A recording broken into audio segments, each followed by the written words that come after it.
My built-in oven's causing a flipping racket. I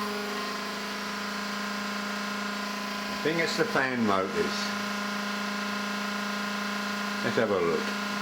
Here I've managed to slide it out of the housing onto the kitchen table with a couple of wooden blocks. Fortunately I'd left plenty of cable on the cooker when it was originally installed. It's very old. I'd like to fix it if I possibly could. Right, well, I've got the tin work off the top, and this is one of the fans that cools the shell of the oven, and the vanes are pretty crusted with grease over the years, and it's out of balance and causes this tin work to make that racket. It's definitely this fan. I move the bearings.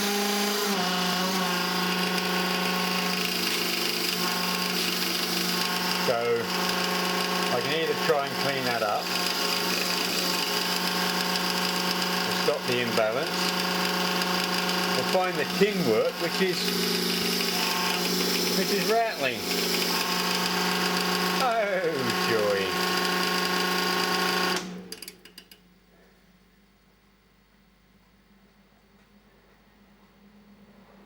Oh, here I've taken the old fan out, and I can feel how it's vibrating. Bearings are probably worn. It's been in there for years. So I try and degrease it all. And so I have a go at that one. Very, very similar in size. Let's give that one a try. Well, there's the result. A bit of bending of the tin work and the entrance to this. And I had to bend the lugs away from the tin work so they didn't short out. That sounds a lot better, I think. Oh, I'm pleased with that. So I'll put his hat on and put it back into its case. Not only have I saved myself from buying another cooker just yet, I've saved myself the hassle of disposing of the old one. Can't be bad.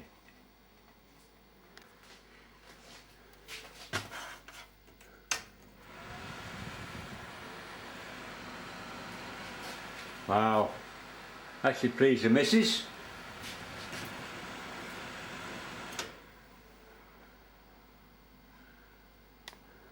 Well, you may be asking yourself, how much did a new fan cost?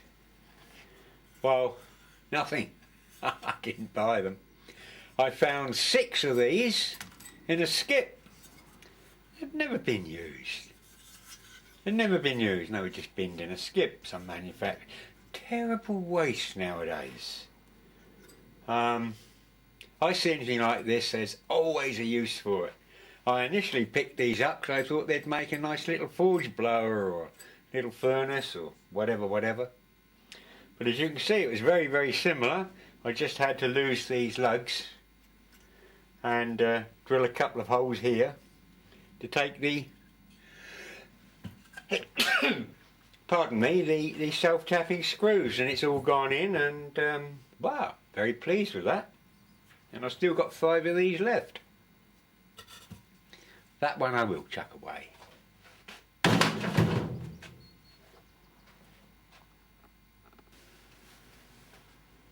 On my way to the boat the other day, I went down the lane and someone's moving and they threw out a load of stuff on the garage entrance, free to anyone wants it, and I saw this. This is a little freezer. It's mains and it's 12 volts as well, and it's one of these little coolers, not a freezer, a cooler for putting cans of beer in and so forth, and it all works fine. I thought that would be handy for the boat. I can keep bait in this when it's hot, take it down as is, and plug it into the battery of the boat. Keep the worms and what have you from getting all smelly. I thought, "Ah, that's brilliant, we'll have that." And of course it's got a good seal to it. So I'm pleased with that. These people chuck away. Anyway, I'm working on the boat, and I've been going through my box of brass bits here, and on the stern tube I've got one of these greasers, one of these things that you turn. Try and get in a bit. You know, yeah, that'll do. Come round. Ah, that'll do. I'm looking for that fitting, so I've took this one out, and as you turn that, then grease comes, and it stops the gland from leaking. It only drips the occasional drip hit now and again, but over a period of time, it's half a bucket, I suppose, after a month or so. And a couple of turns of this and it stops it. But it's not really a very good greaser, is it? I've had big greasers where you turn a handle and pump grease into a shaft. I like to get a lot in there, so I'm going to modify this one. This is a number 2. It's made in England by, let's have a look. Oh, God. Kingfisher, Leeds. It's a number 2.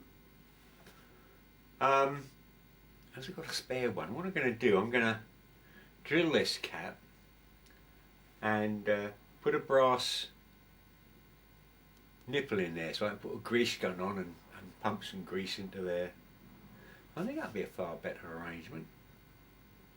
Anyway, that's what I'm doing just at the moment.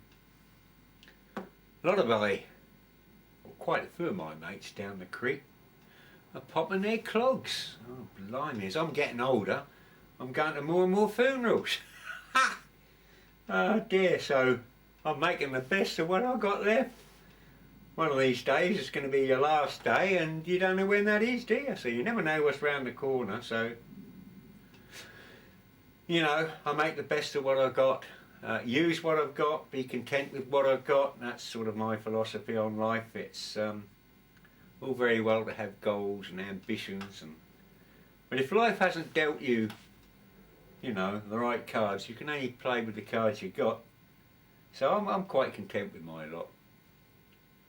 So anyway, that's my philosophy. Talking about philosophy and psychology and so forth, my niece of the family, who I see from time to time, she's into that,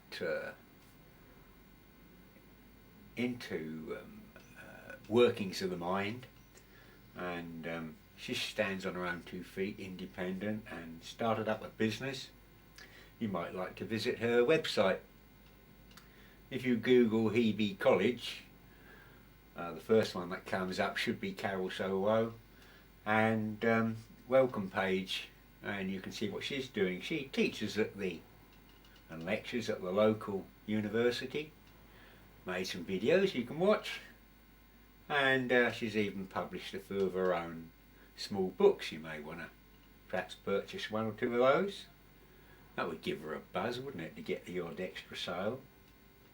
Anyway, as I say, she's the smart cookie of the family, and if you're thinking it's of that level, I suggest you go and give her a look. Hebe College.